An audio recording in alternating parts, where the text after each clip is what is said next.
Gerak lawan telah terbaca dan gagahnya baju dinas Pak Jenderal ditulis oleh Dian Pras di siwer.com. Hai, bertemu lagi dengan Suara Rahma di channel Daily News. Tahu kekuatan musuh dan tahu kekuatan sendiri. 100 kali perang tidak akan bisa kalah perang. Sun Tzu, politik bertaut dengan wabah penyakit. Sungguh menjijikkan, namun apa daya kekuasaan adalah candu dari segala candu. Setelah ide lockdown gagal, usaha untuk menularkan penyakit agar lebih banyak yang terjangkit juga gagal, atau batalnya demo buruh.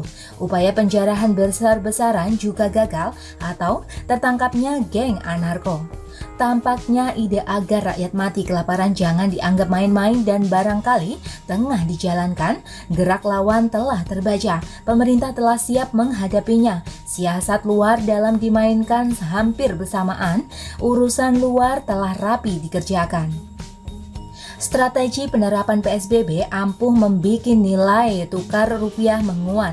Nilai tukar rupiah dalam 2 pekan terakhir terus menguat dan dinilai sebagai mata uang paling perkasa di tengah ekonomi global yang suram akibat COVID-19 adalah bukti bahwa para sponsor sekaligus para pelaku pasar tersebut menengok pada Indonesia. Indonesia juga menggelontorkan stimulus untuk mendorong perekonomian dari dampak pandemi ini. Tidak tanggung-tanggung, stimulus yang digelontorkan pemerintah senilai 450 triliun rupiah atau 2,5% dari PDB.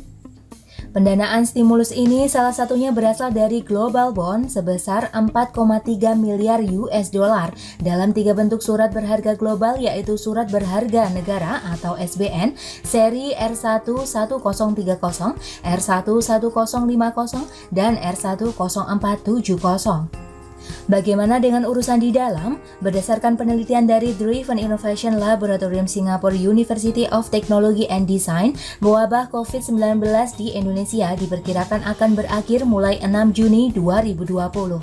Saat wabah corona ini muncul, semua manusia mengalami cemas, panik, dan berujung pada putus asa. Keterdesakan ekonomi khususnya berujung pada keresahan. April, Mei, Juni, waktu 3 bulan bagi rakyat terdampak adalah waktu yang lama. Tapi bagi mereka yang melihat ini sebagai peluang adalah waktu yang pendek. Ini peluang terbaik untuk penjatuhan presiden. Keresahan dan desakan ekonomi cenderung mematikan empati dan kerapuhan mental hingga mudah untuk digiring pada pemberontakan. Kekecewaan demi kekecewaan kepada presiden dapat dibangun saat mana korban meninggal karena wabah corona tinggi.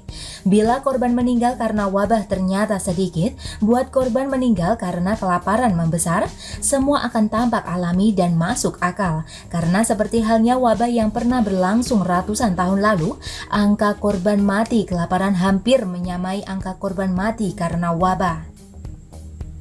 Tingginya angka kematian adalah ukuran gagal dan kacaunya kerja presiden. Untuk itu, mari kacaukan bansos, buat BLT tak sampai tujuan, buat keriuhan di media sosial lewat para provokator medsos, dimulai dari di mana kelompok mereka memiliki kekuasaan sebagai kepala daerah.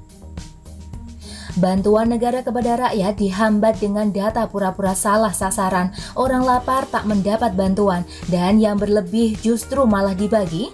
Ini semua adalah cara untuk membuat marah rakyat. Gejolak besar sedang mereka tunggu. Gerak cepat antisipasi dimulai. Presiden menekankan bahwa bantuan harus tepat sasaran.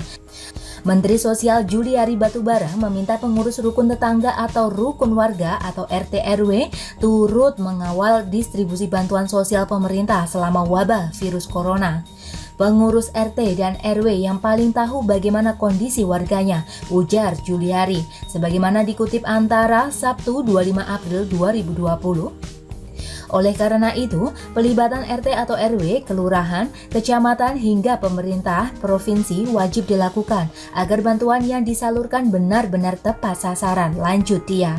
Dan jangan lupa ada hal yang paling penting, bantuan sosial corona ini diawasi oleh KPK dengan ancaman hukuman seumur hidup bila terbukti korupsi atau mulai dari tingkat RT hingga gubernur. Mendadak di ujung sana, Prabowo mengumpulkan seluruh kader partainya, berteriak keras dengan tegas mengatakan kita harus mendukung Presiden Jokowi. Sontak, pendukung militannya merapatkan barisan Dengan gaya sama Kapolri tak mau kalah, Gagah mengatakan siapkan 10 ton beras pada masing-masing Polres, cari dan bantu rakyat yang membutuhkan. Dan Eng Ieng, Kepala BNPB yang juga Kepala Gugus Tugas Percepatan Penanganan COVID-19 Letjen TNI Doni Monardo tiba-tiba tampil mengenakan seragam militer dengan brevet Komando Pasukan Khusus atau Kopassus yang terpasang gagah saat rapat terbatas dengan Presiden Joko Widodo. Doni Monardo, mantan Danjen Kopassus, Komandan Jenderal sebuah pasukan elit paling ditakuti di seluruh dunia, dipadu dengan jabatan terakhir sebagai Sekjen Wantanas yang salah satu tugas pokoknya adalah tentang penetapan kebijakan dan strategi nasional dalam rangka menjamin keselamatan bangsa dan negara. Lengkap sudah perpaduan sang komandan.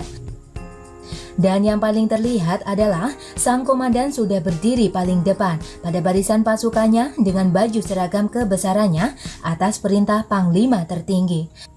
Adakah yang masih berniat main-main? Dan bagaimana menurut Anda teman-teman? Silakan tulis komentar di bawah, jangan lupa like, subscribe, dan share ke media sosial Anda. Artikel ini bisa dilihat secara lengkap di halaman siber.com. Terima kasih sudah menyaksikan channel Daily News hari ini.